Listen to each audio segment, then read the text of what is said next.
today we have gone so far away from the templates and the patterns that nature has used that I think it's hard for us to appreciate what could collapse now. The average farmer is now 60 years old, and so it's going to change hands. Now, obviously, most of it is going to be inherited by children, but very few of those children want to stay in farming. So then the question is, all right, so the children inherit the farm. They don't want to farm, so what happens to the land? The point is that there is definitely a centralization of power, production, practice, management, in the ag sector. The industrial food complex, which is, of course, the USDA, the FDA, and all the corporate structure around food, that fraternity has, I don't want to say conspired because then you're a nutcase, but they all went to the same school, they drank the same Kool-Aid, and they've all agreed on language and protocols that make labels meaningless. For example, irradiation. The label term for irradiation is cold pasteurization. And, of course, we have the same things happening in the organic movement. I mean, now that the government owns the term organic, we're the only country in the world that certifies organic hydroponics. No other country in the rest of the world recognizes hydroponics. We can't trust labels, we can't trust the government, and we can't trust the big outfits.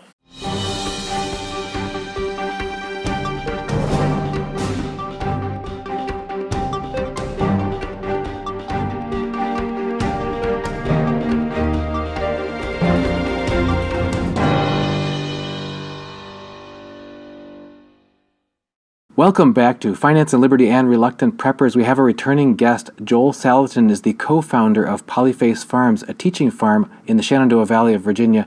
We're here with Joel on the 21st of November, 2019. Joel, thanks for joining us. Thank you, Donegan. It's great to be with you again. Always a pleasure. Our audience loves the wit and wisdom that you bring to many different topics, but opening our eyes to things that we aren't questioning and should be about where our food comes from and how we can participate more directly in that, specifically if people want to make sure that they're lowering their risk of making sure that we have clean, healthy, high-integrity food and that we're contributing to a culture that supports an ecosystem that allows that to thrive and flourish. There's a couple of topics we wanted to make sure and check in with you. One thing that's rather new that people are bringing out more and more in various news stories, articles, and commentary that I had not heard prior to this year, and it seems to be a drumbeat increasing, is concern about the availability and price of food going forward. We're being warned that for various factors, we should be concerned about threats to the availability of food and to prices of food increasing perhaps in the year ahead. Can you talk to us about what you're aware of are the major factors that do affect pricing and availability of food, and why this might be a time when those factors are conspiring to shift valid concerns in those directions, or if you think those concerns are unfounded? Yeah, I'm not ready to question those concerns. I do know that there's a lot of money to be made in fear, and if you can whip people into a frenzy of fear, they will accept many things that they would never accept otherwise. And so, for example, we have a huge push for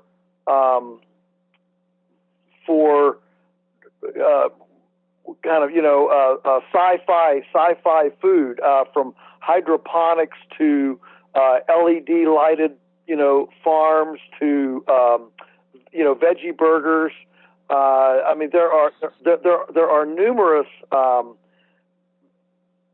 efforts here by the food industry to push people into GMOs, into eating things that they've been a little bit dubious about eating before. Is this real food? Is it authentic food? Is it nutritious food? And so when you when you scare people into thinking traditional food can't keep up, you take a lot of the edge off of their reluctance to try some of this new pseudo food or Star Trek food or Franken food or whatever you want to call it. So I think there is a definite theme here and an agenda, if you will, to get people fearful, because people who are scared will accept things that they wouldn't accept any other way. That being said, there are definitely some changes occurring. One is that it seems like we have basically extracted the huge increases that we saw in food production per acre over the last 80 years is waning. That's the thing, and water desertification is increasing as well. The arid lands are jumping across the Mediterranean into southern Spain. They're moving up in the southwestern U.S. Aquifers are lower. India is desperate for potable water. Most of it's polluted. By this time, everybody was hoping that desalinization would become extremely cheap, and it is definitely becoming cheaper, but it's not.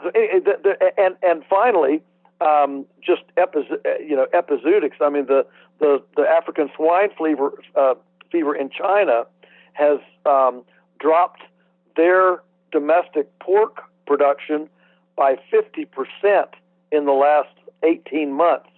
China eats half of the world's pork. So when you decimate China's pork population by half, it affects prices dramatically. And so we're seeing, for example, the demand on U.S. exports rising substantially. The Netherlands, I've been there half a dozen times, and goodness, in the last 10 years, they've gone from, strutting around as the world's, second largest food producer behind the U.S. to now putting all sorts of moratoriums on production because they have so much manure in their waterways, and they have subsidence. The last time I was there, I had a room full of farmers talking about their land because they've dried out this land. The peat underneath it, when it gets dry, it decomposes, and as it decomposes, the actual it's called subsidence, where the actual volume of the underlying stuff starts to deteriorate, and the land actually sinks. And in the Netherlands, 2 feet of sinking is the difference between covered up with ocean or not. So anyway, I could go on and on, but you get the idea that there's a tremendous amount of concern about the volume of production, amount of water, aquifers holding up, and just sickness, disease, epizootic and stuff in animals and plants. And so when you combine those together, it does seem like, when you get too close to a beehive and all the bees kind of go from their sitting on the hive to active alert. Swarming, you can hear it. Yeah. You can hear that all around you. Yeah. I think there's as I say, there's some unrest among the peasants. The villagers are restless, and I definitely think that we see that in our culture right now, and there are many factors for it. Not the least of which is the whole economic picture, the political picture, all that stuff as well. Sure, but we're looking specifically, in addition to all those factors that we talk about all the time on our channels, we are concerned that we haven't been talking about and focusing on this that's so vital, to everyone's well-being. It's funny because you just mentioned about drought, and you mentioned some hot spots around the world. We just returned last month from a trip to California, and as we were driving through Bakersfield area between Carmel, Monterey area, and Los Angeles, you pass hour after hour after hour of these enormous monoculture fields of different types and big billboards that are proudly trying to convince you that it's okay to use water for irrigation in the way that they are to support this kind of agriculture in a very dry, otherwise region. But we've been told that there's concerns, for example, that the Colorado River, from which California, among others, draw their water, is rapidly dropping. Somebody else said that wells that are currently down 200 feet are projected to need to get down to 1,200 feet to reach water within a few years. So it sounds like it's not just other places in the world, but even right here in the U.S. that drought is a... Yes, absolutely. I mean, Australia, I've been there numerous times, and the Murray-Darling River is one of their, is their equivalent of our Mississippi. And, you go into any eatery and it's got pictures of steamboats going up and down the Murray-Darling River, and today it doesn't even go to the ocean. It's dry. You can't even, it just quits. And same thing with the aquifers. I was on a farm there, and the guy had the original deed from 1820, when that land was settled and it was sold. The closer the water was to the surface, I mean, these were hand-dug wells in 1820, so it made a big difference if water was 6 feet, 8 feet, 10 feet, or 15 feet down. And on his place, the water was down about 10 feet, and so it was pretty valuable. And they started farming there, and within 30 years they depleted that aquifer, and then the next 30 they depleted the next one. Anyway, to make a long story short, today they're down about 600 feet, and they're about to pump that aquifer dry. And where do you go? I mean, how far? Where does this work? So so these are structural issues that, if you're paying attention, they're a little bit discomfiting. And may I say that is one of the reasons why we have I think just a complete resurgence.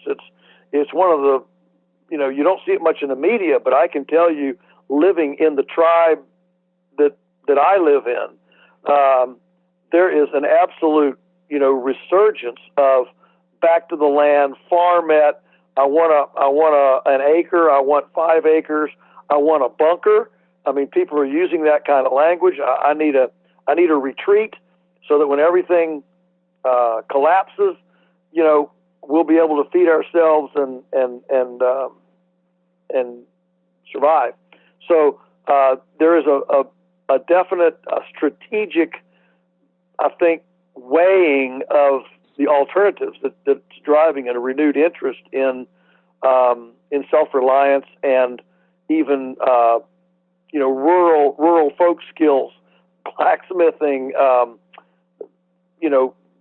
construction, rudimentary construction, this sort of thing. Right, for self-reliance and less dependence on complex knowledge and technology that we don't have direct influence or control over, but things that we can do with our own hands, in our own families, in our own communities. Yeah, and the number of online courses, for everything from constructing rustic shelter to food canning, food growing, all this is just amazing. The homesteaders. We've even seen some of that stuff offered through local extension, like even through local community colleges and things like beekeeping and stuff like that. Yes, absolutely.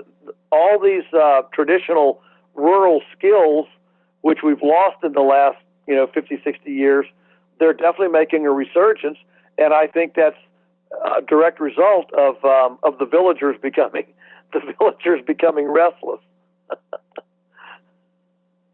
Well, you started out by telling us that sometimes inordinate fear can be used as a marketing tool to try to get people to not object to directions that they might otherwise object to.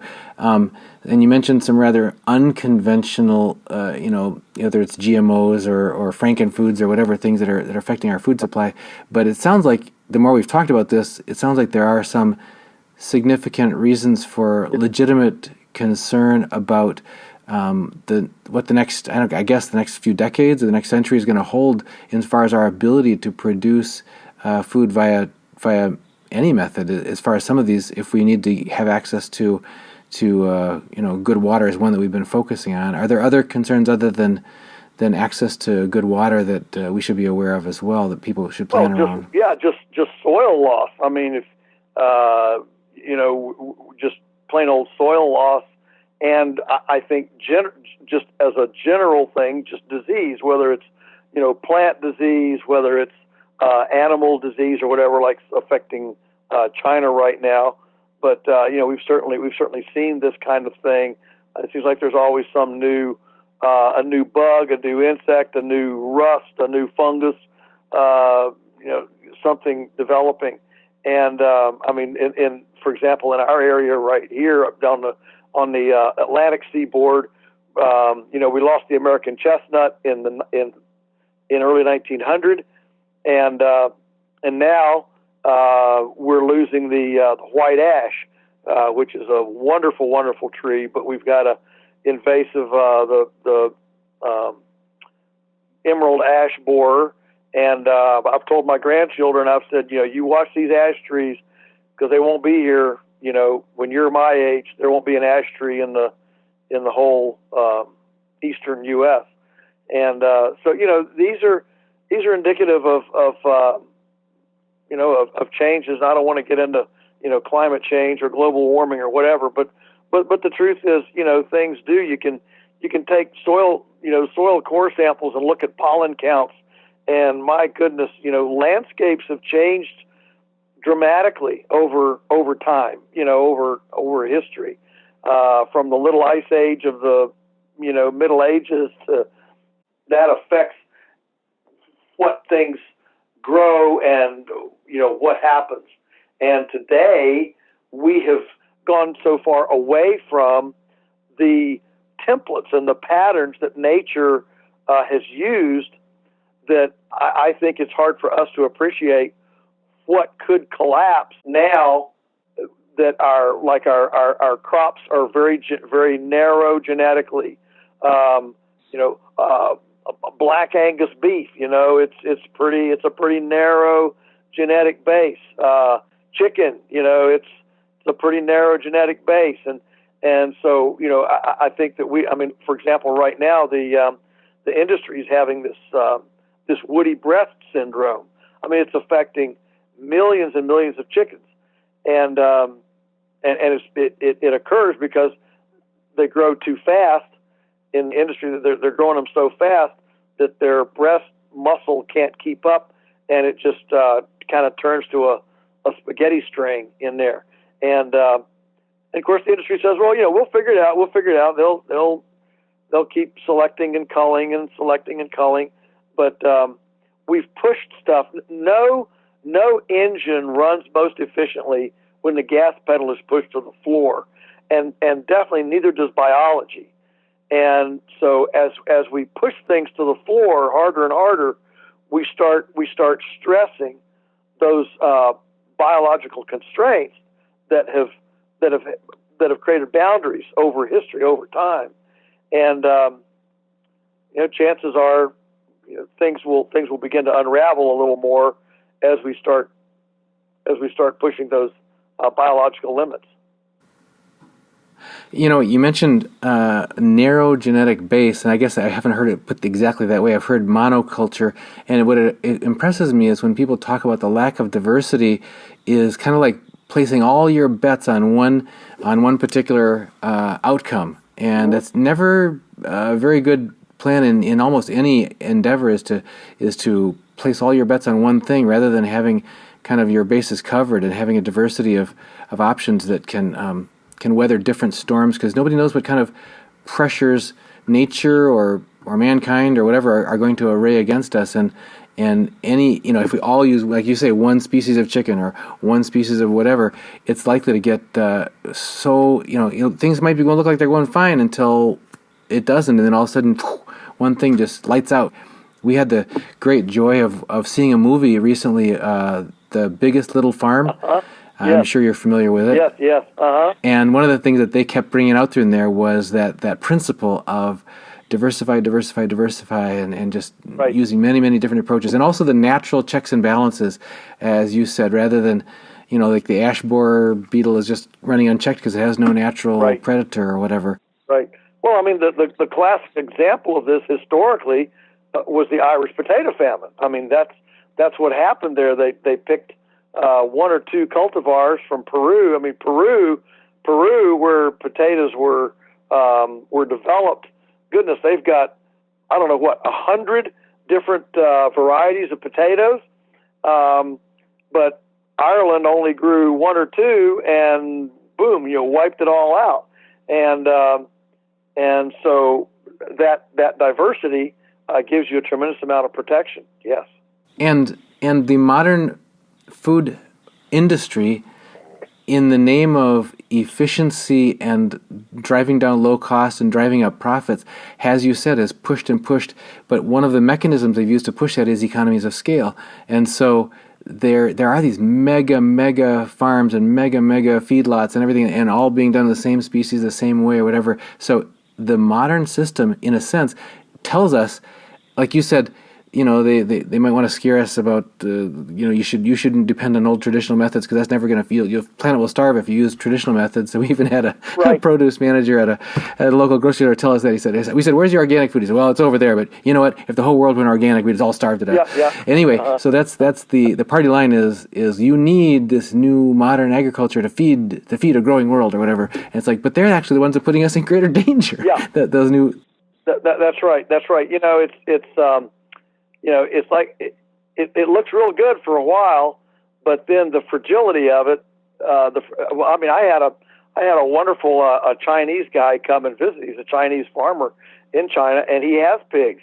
I asked him, "Are you concerned about the swine fever there?"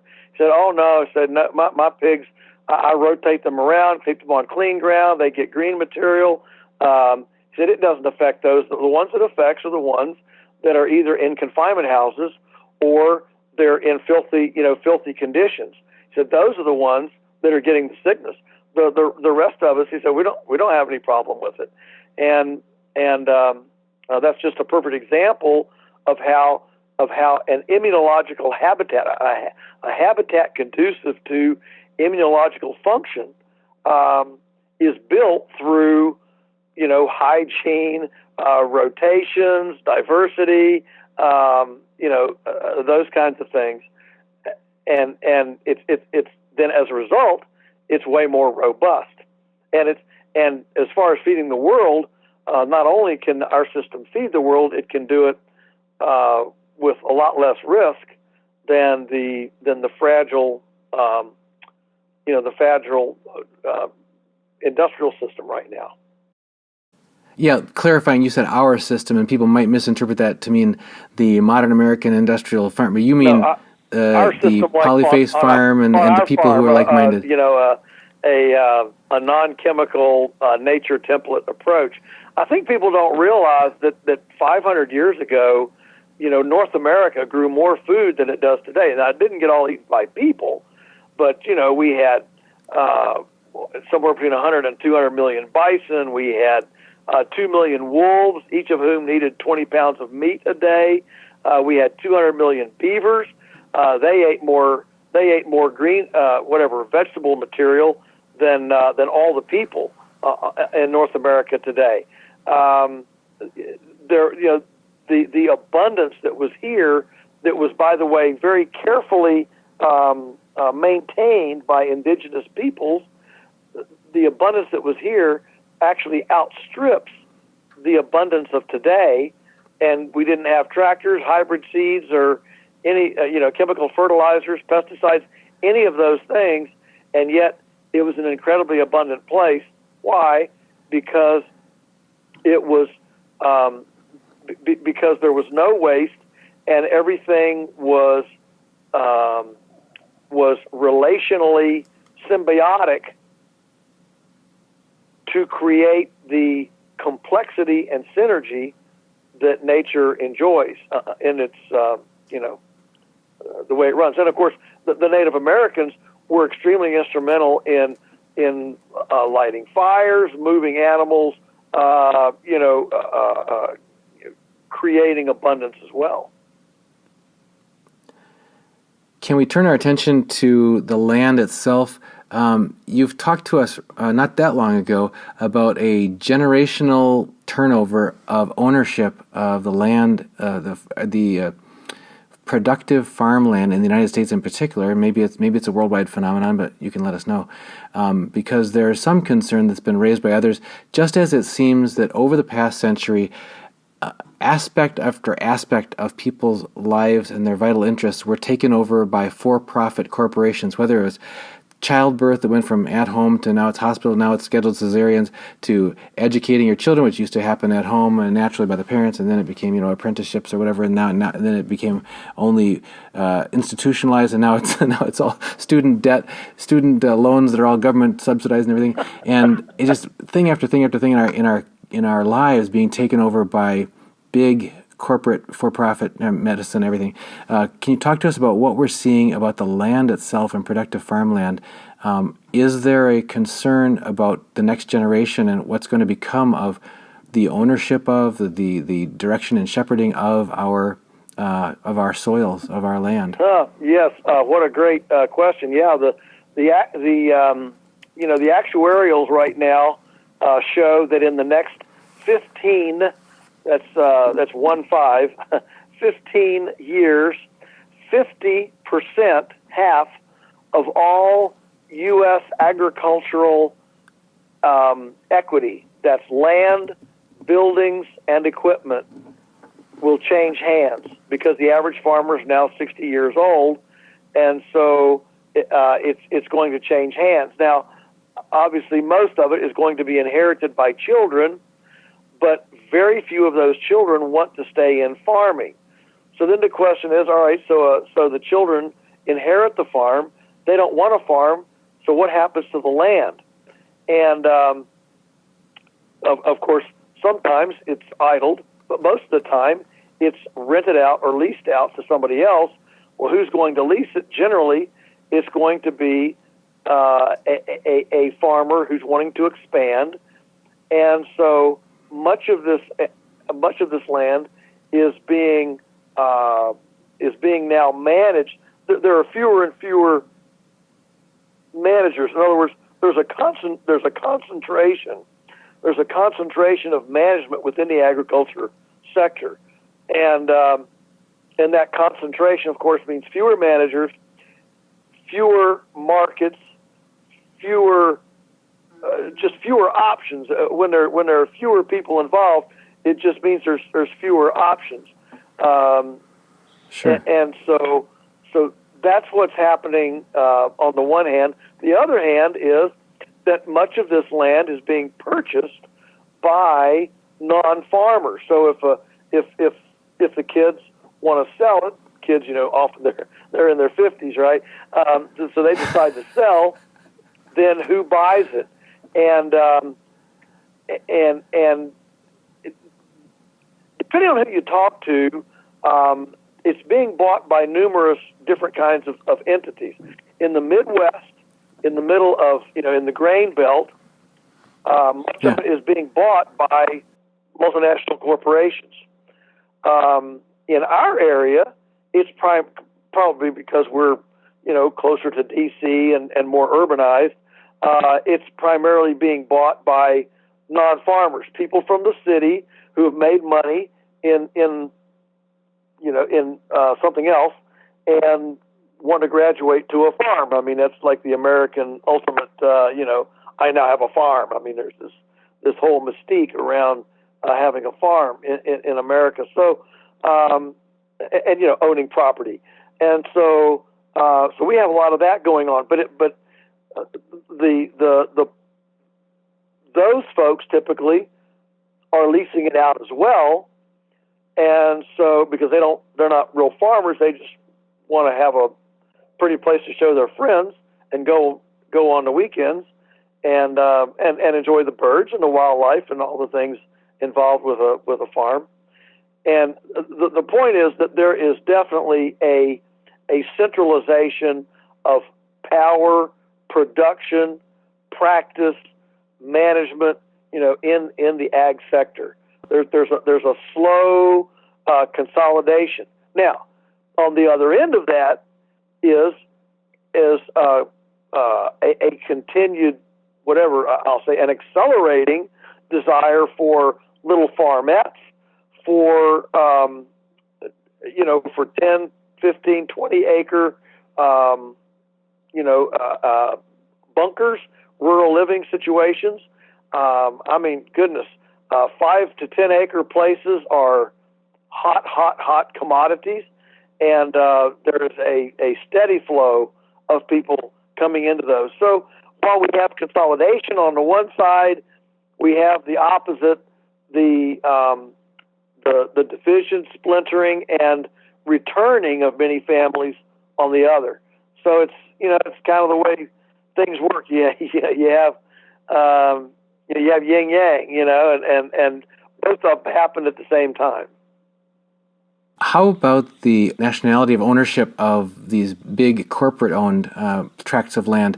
Is it mostly domestic corporations and cooperatives and whatever that are buying those up, and investment groups, or are there also foreign owners buying up American farmland?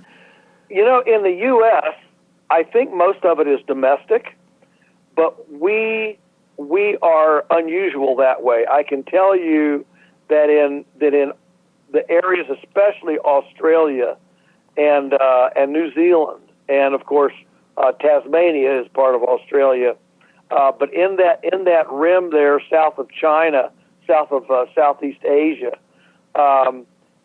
it is a major issue.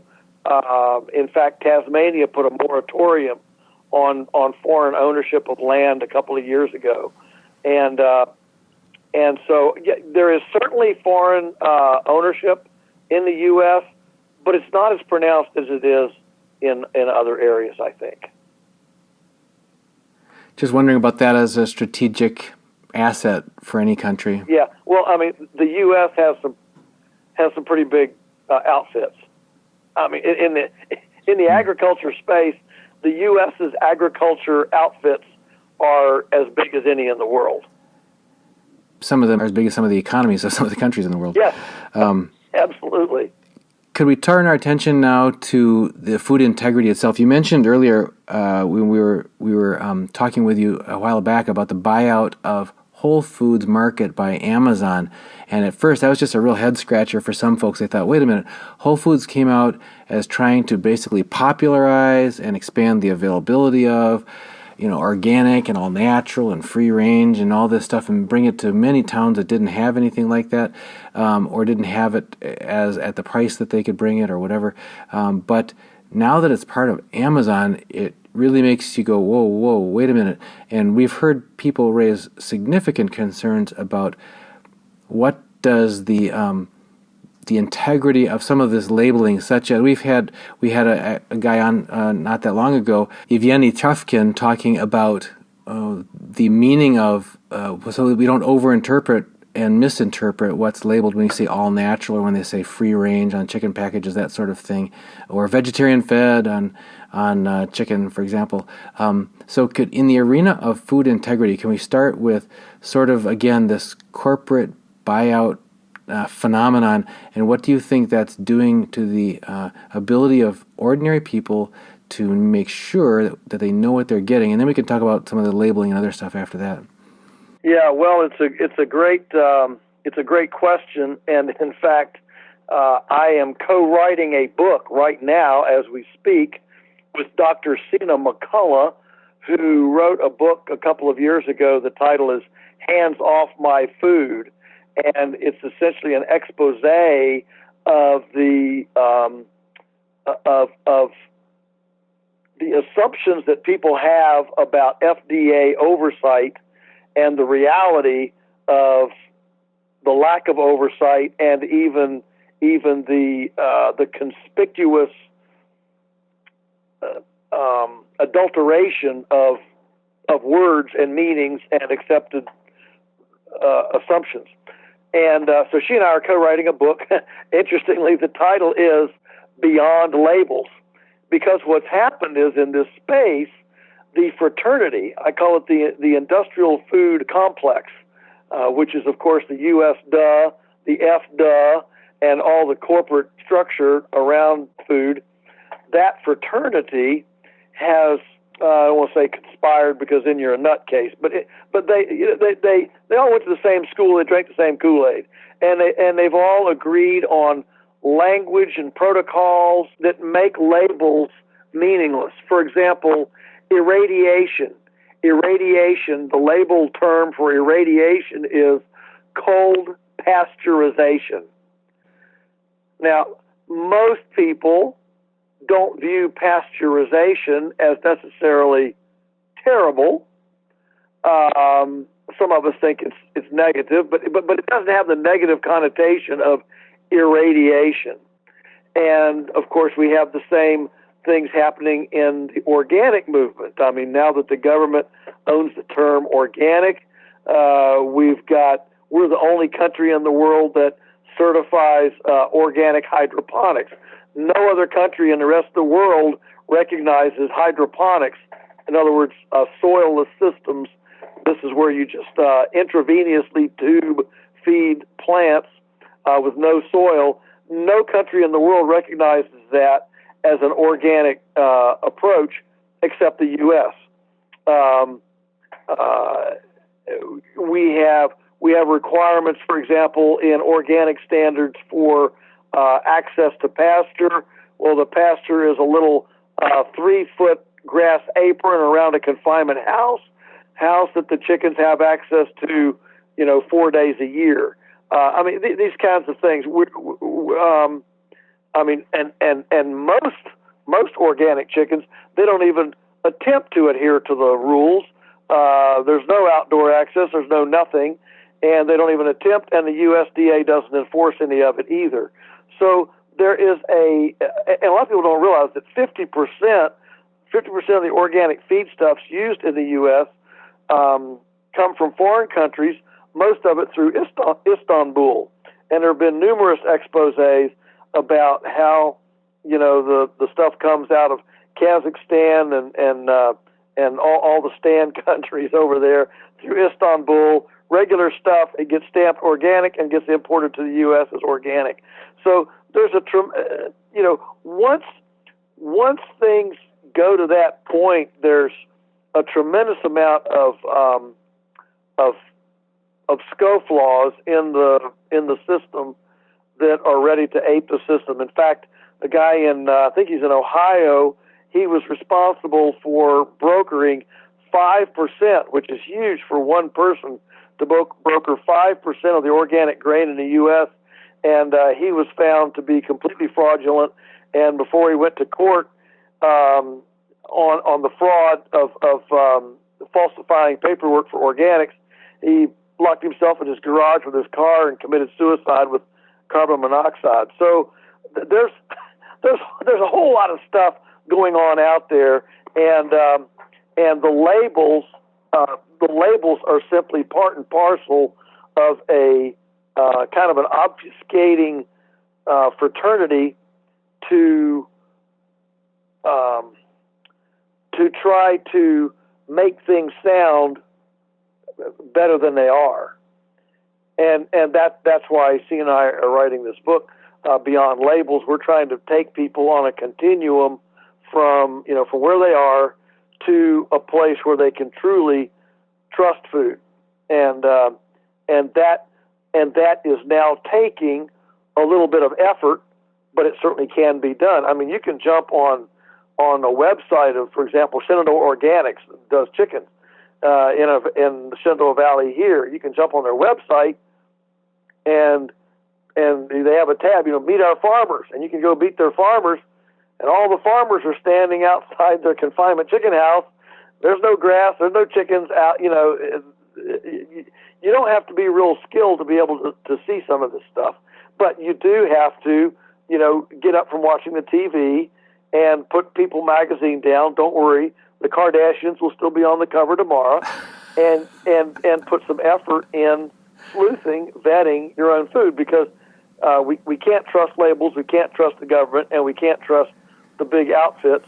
Eventually, you have to sleuth for your food, just like you would sleuth for a better wellness practitioner, a better teacher for your kids, a better engine mechanic for your car, all those kinds of things. So that's where we want to leave off on some practical guidance for people. If people really are concerned about the access going forward to healthy food for their family, and they just woke up enough to start even bothering to look at the labels and reading the labels, and sometimes gulping and paying the twice as much as it costs to buy something that says organic as the conventional stuff, not conventional, the experimental stuff that's called conventional. Okay, so if just looking at the labels isn't going to do it, what are some general principles? You mentioned do some basic research, but what are maybe 2 or 3 things that people can do right where they live, right where they get the access to their food in their local community to find better food for their families? Right. Well, what you have to do is find the tribe that's doing this, and that tribe, you might find them down at the farmers market. You might as you start into this, you will become more and more skilled at doing it. And use websites. My goodness, look at the different websites. Now, at this point, I can be very self-serving and say, well, you can get your meat from us. We now ship nationwide. We started that July 3rd, and part of that was good for you. Part of that was because of this changing climate. When Walmart became the world's largest organic purveyor, and Amazon.com changed the interface of retail. The little business book, Who Moved My Cheese? Well, our cheese got moved, and so we have to change to be relevant. We don't mind being nostalgic. We just don't want to be obsolete. And so then what do you do about price? Well, on price, what you do is you buy unprocessed and you buy bulk. Almost everybody gives volume discounts, and so get volume discounts. Get a quarter of beef. Don't get a piece. Get a half a hog. Don't get a piece. And the same thing. Get a bushel of tomatoes and get in your own kitchen and make and juice them for juice or can them or whatever. But get whole foods and bulk volume of foods and put attention on finding the best stuff. Use websites. Talk to friends. Talk to people that are in the movement. Every community has people that are really expert at in this food space. They know where the good stuff is. So make friends with them and talk to them. Ask them where the good stuff is, and you'll gradually suss out where it is. Buy in bulk.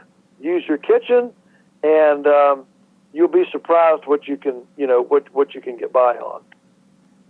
You reminded me of a lesson we had learned over some time in the past. As we would travel around the country with our kids, we homeschooled our 5 kids, and one of our most delightful things we would do is we'd have them we knew we were going to go do a travel trip to see some part of the country, whether it was the canyon lands or the mountain states or down south or wherever. And so we would have them do research reports ahead of time, and then we'd get to go travel and see the thing that they had reported on. They just found that was just wonderful to see it in real life after they looked it up in the encyclopedia or wherever.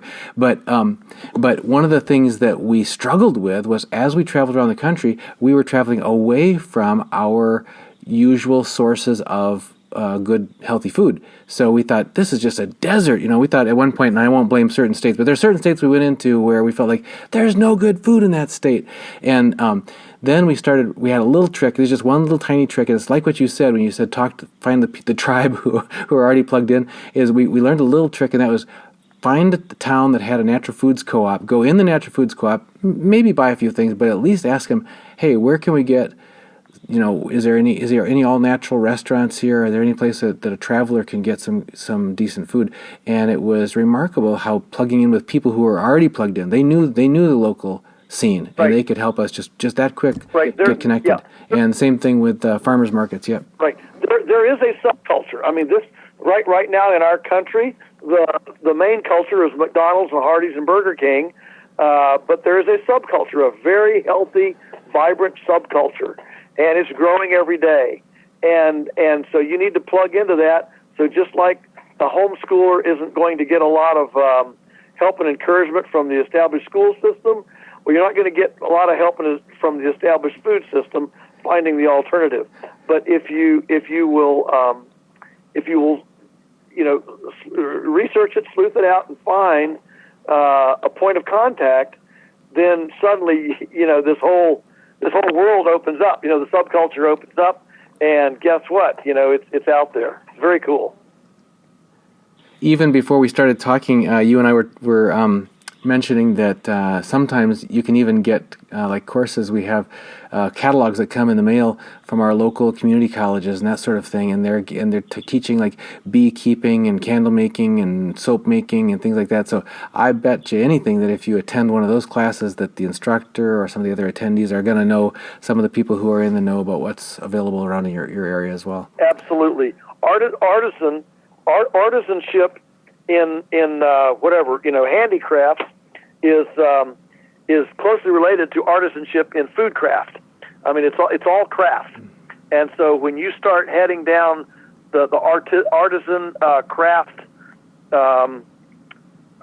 path, all sorts of things open up to you. I mean, that's one of the things that we think is driving a lot of this self-reliance is the homeschooling movement. When you opt out of the orthodoxy in one area of life and find the opt-out path exciting and rewarding, you quickly look around and say, well, what else do I need to opt out of? Where else do I need to make a course change here? And that's what happens. So what you have is, a family decides, well, we're going to homeschool. Next thing you know, they've got a garden in the backyard, a beehive on the roof, and a little grain mill, clamped to the kitchen counter. And next thing you know, they've got a goat and a cow in the backyard. I mean, it just kind of progresses. It's funny because you use the term orthodoxy, and I completely understand what you mean when you say it that way. But people, we need to get our heads screwed on straight, because what we're living in for the last generation to say 2 generations is completely experimental and radical departure from conventional wisdom that's been time tested and proven. So it's actually rediscovering authentic orthodoxy as the ticket out to freedom. Yeah.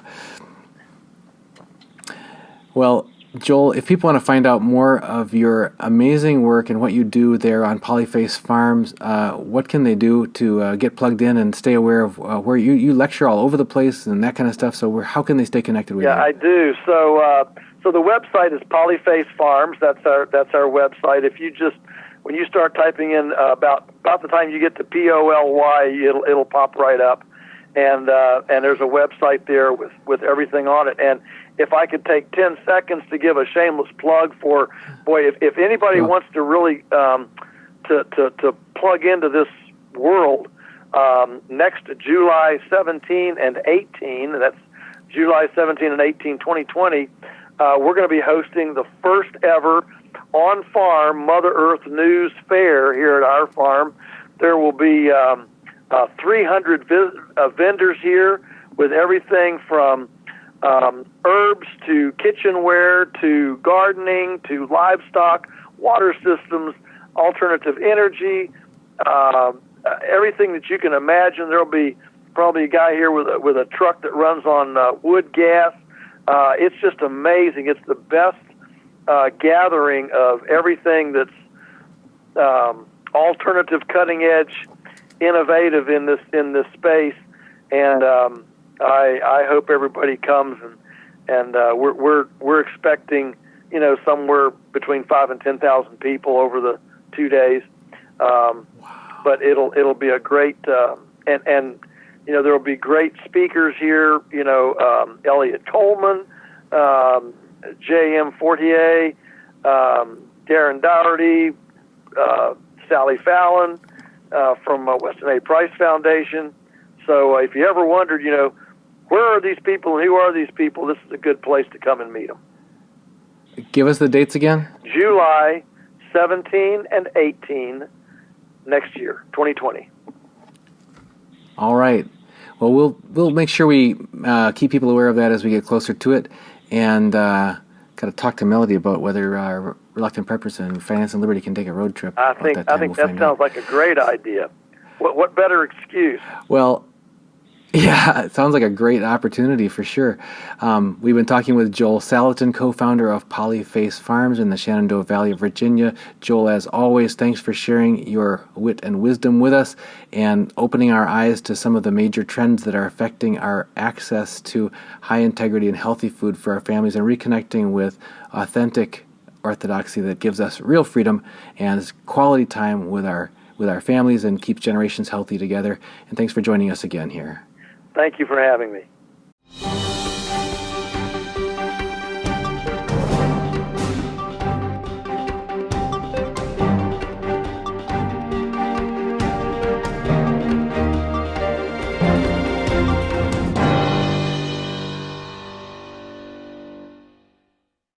Hey, Reluctant Preppers, if you want to hear more bonus footage from other guests we've had on, come on over right now to patreon.com/reluctantpreppers and access that bonus footage there. Take care.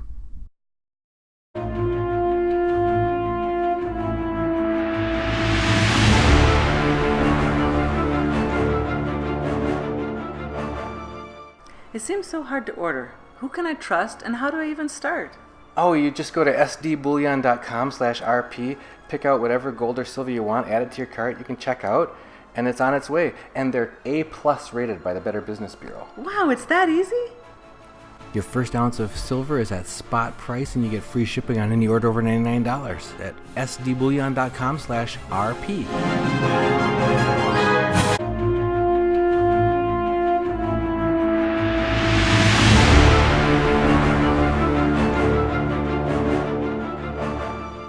After I order gold or silver, how can I trust I'm going to get it? And I don't want everybody to know that I'm ordering gold and silver. Oh, it's okay. It's fully insured, it's trackable, and you have to sign for it, so nobody else is going to get it but you, and it comes discreetly packaged. If you order a small amount, like maybe gold, it'll probably come in a box that looks something like this. Okay. And if you order a large amount, maybe like silver, it'll come in a box that looks something like this. Wow. But it doesn't say gold or silver on there. It might say something industrial or something else like that, but nobody's going to know what you ordered. Oh, that's great to know. Your first ounce of silver is at spot price, and you get free shipping on any order over $99 at sdbullion.com/rp.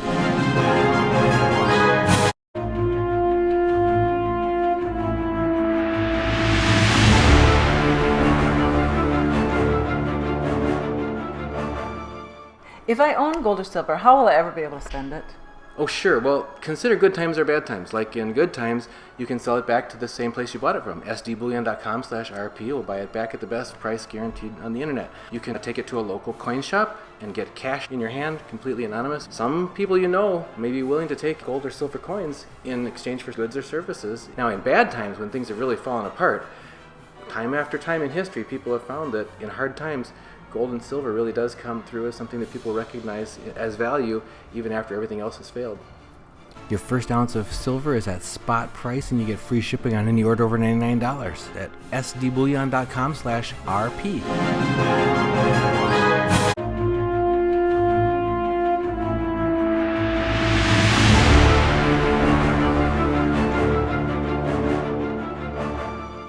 What if gold or silver drop in price after I order it? Well, everything fluctuates with time, but nothing has held up longer and better than gold and silver throughout all the changes that have happened in history. Your first ounce of silver is at spot price, and you get free shipping on any order over $99 at sdbullion.com/rp.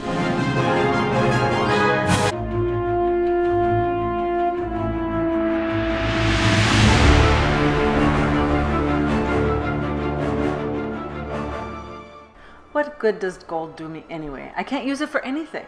Well, I think I found a form you might appreciate. Wow. That's beautiful. Wow, I can wear that just about anywhere. And you can take it with you through airport security and across borders. It's small and compact and lightweight, and you can even hand it down through generations. Your first ounce of silver is at spot price, and you get free shipping on any order over $99 at sdbullion.com/RP. Reluctant Preppers provides educational awareness and commentary only. Opinions expressed do not constitute personalized financial advice. Viewers are encouraged to do their own research and seek qualified personal financial consultation before making investment decisions.